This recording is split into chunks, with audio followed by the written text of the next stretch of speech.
हाल ही में Manish Kashyap son of Bihar के कांड से तो मानो दो राज्यों में भूचाल सी आ गई थी। कैसे तमिलनाडु में रह रहे प्रवासियों को लेकर, जो बिहार के प्रवासी तमिलनाडु में रह रहे थे, उसको लेकर मनीष कश्यप सन ऑफ बिहार ने खबर के साथ साथ हमारी गोदी मीडिया ने भी सनसनीखेज खबर का खुलासा करते हुए बिहार और तमिलनाडु में रह रहे लोगों के बीच नफरत की ऐसी कहानी सुनाई जिसे सुनकर जनता ने भी यकीन कर लिया एक पल को। लेकिन भला हो बिहार पुलिस का, तमिलनाडु पुलिस का, कि सारा सच लोगों के सामने लाकर रख दिया। दूध का दूध, पानी का पानी कर दिया कि कैसे भ्रामक खबरें फैलाई जा रही थी सिर्फ चंद व्यूज के लिए। दो राज्यों के बीच जंग शुरू करने की कोशिश कर दी गई थी इन तमाम लोगों की वजह से। मतलब आप कह सकते हैं कि जब से सत्ता पलट हुआ है इस राज्य में, तब से कोई ना कोई बखेड़ा जरूर बिहार को लेकर खड़ा होता हुआ नजर आ रहा है। हर बार कोई ना कोई फसाद बिहार को लेकर सामने आ रहा है। अब आज ही की खबर दिखा देती हूं दोस्तों कि कैसे हिंदू मुसलमान कराने के लिए प्रोपोगेंडा फैलाने वाला ओप इंडिया ने खबरों के नाम पर सीधे फसाद वाला हेडलाइन लगाकर खबर ठेल दिया लोगों को। जी हाँ, ध्यान से आप देखिएगा स्क्रीन पर कि इस खबर का हेडलाइन क्या है। इस खबर में लिखे गए एक एक शब्दों को आप पहचानिए कि इस हेडलाइन को किस तरीके से प्रकाशित किया गया। ओप इंडिया लिखता है कि 2 मंदिरों को फूंक डाला, प्रतिमाएं क्षतिग्रस्त, आसपास की दुकानें भी जली। बिहार के इन जिले में 1/3 से भी कम हिंदू रहते हैं। अपराधियों का अब तक कोई सुराग नहीं है। समझे आप?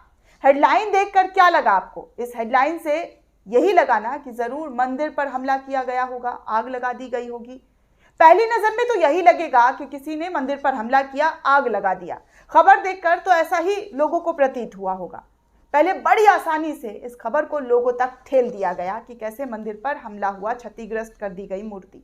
लेकिन सच्चाई क्या है पता है आपको?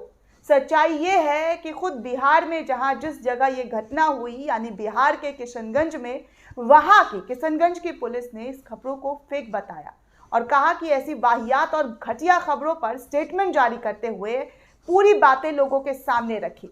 किशनगंज पुलिस की तरफ से एक नोटिस सामने आया और लिखा गया कि यह आकस्मिक आग है और नकली समाचार साझा ना करने का लोगों से अनुरोध किया। ये है असलियत। लेकिन यहाँ तो नफरत फैलाने वाले चिंटुओं से 4 कदम आगे गोदी मीडिया है। कैसे वो समुदाय के प्रति, खास समुदाय के प्रति दूसरे समुदाय को भड़का सके, उसके खिलाफ जहर बो सके, ठीक वही काम इस मीडिया के जरिए किया जाता है। ठीक है, के जरिए क्या परोसने की कोशिश की गई, समझ में आया दोस्तों? ऐसी खबरों को लगाने का, हेडलाइन बनाने का क्या मतलब था, जबकि पुलिस स्टेटमेंट जारी करते हुए कह रही है कि ऐसा कुछ हुआ नहीं। और मीडिया का काम होता है दोस्तों जांच पड़ताल करके खबर चलाना। कभी कभी गलती हो जाती है, इंसान है, इंसान से गलती हो जाती है, लेकिन बार बार एक समुदाय के प्रति गलती, इसको कब तक नजरअंदाज किया जाएगा?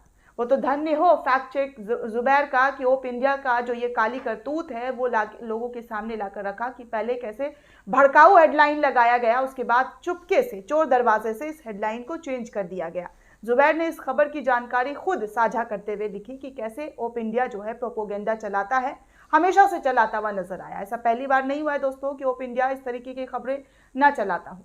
वो मुसलमानों के प्रति ऐसी घटिया खबरें चलाता हुआ नजर आया है जो कि देश के साथ साथ दुनिया ने भी देखा।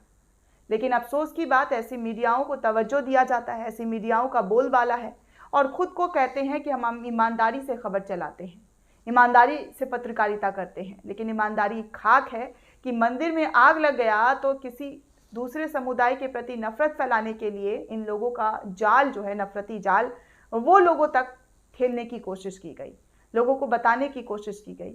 और कोई भी दोस्तों इंसान ही है, इंसान की फितरत होती है। जरूर सोचा होगा कि हाँ शायद दूसरे समुदाय के लोगों ने किया होगा। जब मंदिरों पर इस तरीके की चीजें होगी तो अगर इस तरीके का हेडलाइन माफ कीजिएगा, जब मस्जिदों को लेकर इस तरीके की हेडलाइन लगाई जाएगी तो मस्जिदों पर भी जो मुस्लिम समुदाय के लोग हैं वो यही सोचेंगे कि शायद दूसरे समुदाय के लोगों ने किया होगा। लेकिन असलियत क्या है? वहां पर आकस्मिक तरीके से आग लगी है। ये दुर्घटना है, कोई जानबूझकर साजिश नहीं। लेकिन फिर भी किशनगंज है और यहाँ पर मुस्लिम आबादी ज़्यादा है, तो इस वजह से बता दिया गया कि कैसे जो है मंदिर तोड़ दी गई, मंदिर में आग लगा दी गई, दुकानें आसपास की जल गई, मूर्ति को क्षतिग्रस्त कर दिया गया, दीवार गिर गई। लेकिन सच्चाई क्या है, इसका जांच पड़ताल किए बिना ये लोग कैसे खबर ठेल देते हैं,